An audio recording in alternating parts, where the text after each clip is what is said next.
جائز ہے، کیونکہ آج کل مارکیٹ میں بہت چلا ہوا ہے کہ یہ لوگ کوے کھاتے ہیں، یہ نہیں، اللہ خیر کرے۔ کوا جو ہے نا، کوا شکل سے تو حلال نہیں لگتا، لیکن کوے کو اگر بند کر کے صاف غذا کھلائی جائے چند دنوں تک تو پھر اس کا کھانا حرام نہیں ہے، سمجھ رہے؟ محترم ناظرین کرام، مفتی طارق مسعود صاحب نے کوے کے جواز کا فتویٰ دیا اور انہوں نے یہ بیان کیا کہ اگر اس کو پاکیزہ خوراک کھلائی جائے تو اس کے کھانے میں کوئی حرج نہیں۔ انہوں نے جواز کا فتویٰ دیا، جبکہ ان کے جو بزرگ ہیں مولانا رشید احمد گنگوہی صاحب، انہوں نے تو اس کو ثواب قرار دیا ہے۔ یہ فتاوی رشیدیہ میرے پاس موجود ہے، اس کا صفحہ نمبر 583 ہے۔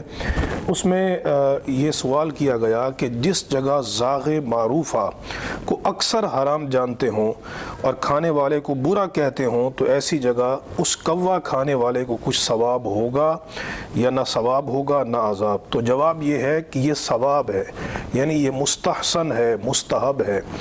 تو ہمارے جب میلاد کے مواقع ہوں، ہم میلاد کے اوپر کھانا پکائیں یا محرم پہ کھانا پکا کے اس کا ثواب امام حسین کو پیش کریں، تو اس کے استحسان اور استحباب پر دلائل پوچھے جاتے ہیں۔ تو ہمارا سوال یہ ہے کہ کوا کھانا جائز ہے یا ثواب ہے؟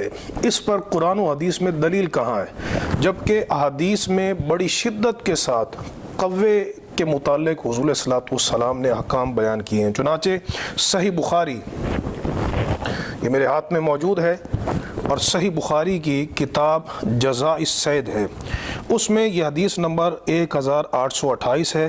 حضرت عبداللہ بن عمر رضی اللہ تعالیٰ عنہما آپ فرماتے ہیں کہ سیدہ حفصہ رضی اللہ تعالیٰ عنہا نے فرمایا کہ رسول اللہ صلی اللہ تعالیٰ علیہ وسلم کا ارشاد ہے، خمس من الدواب لا حرج علی من قتلہن۔ فرمایا 5 جانور ایسے ہیں کہ اگر کوئی ان کو قتل کر دے تو اس پر کوئی گناہ نہیں ہے، بلکہ ایک روایت میں ہے کہ نہ حرم میں گناہ ہے اور نہ حل میں گناہ ہے، یعنی حرم میں جہاں پر جانوروں کو مارنا منع ہے، وہاں ان 5 جانوروں کو اگر حرم میں بھی مارا جائے تو کوئی گناہ نہیں ہے۔ آگے ایک روایت میں یہ لفظ ہیں کہ کلہن فاسق، وہ 5 کے 5 جانور فاسق ہیں۔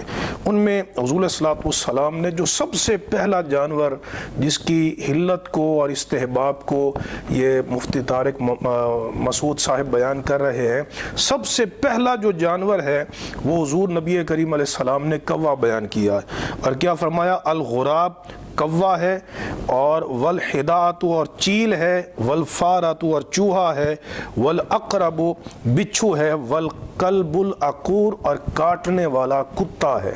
ان 5 جانوروں کو نہ حل میں یعنی غیر حرم میں قتل کرنے پر گناہ ہے، اور نہ ہی فرمایا کہ حرم میں قتل کرنے پہ گناہ ہے۔ نبی کریم علیہ السلام نے ان کو فاسق قرار دیا۔ کوے کو فاسق کیوں قرار دیا؟ کہ یہ مردار کھاتا ہے، مردہ جانور، تو گویا کہ یہ درندہ ہے، تو پھر اس کے کھانے کی کیسے اجازت ہو سکتی ہے؟ یہاں اسلوب دیکھیے، نبی کریم علیہ السلام کوے کو حرام جانوروں کے ساتھ بیان کریں۔ چیل بھی حرام ہے، چوہا بھی حرام ہے، بچھو بھی حرام ہے، اور کتا کھانا بھی حرام۔ ان حرام جانوروں کے ساتھ نبی کریم علیہ السلام کوے کو پہلے نمبر پہ بیان کر رہے ہیں حضور صلی اللہ علیہ وسلم، اور آپ نے یہ فرمایا کہ حرم میں بھی قتل کرنے پر کوئی گناہ نہیں ہے۔ پھر نبی کریم علیہ السلام نے ان کو فاسق قرار دیا۔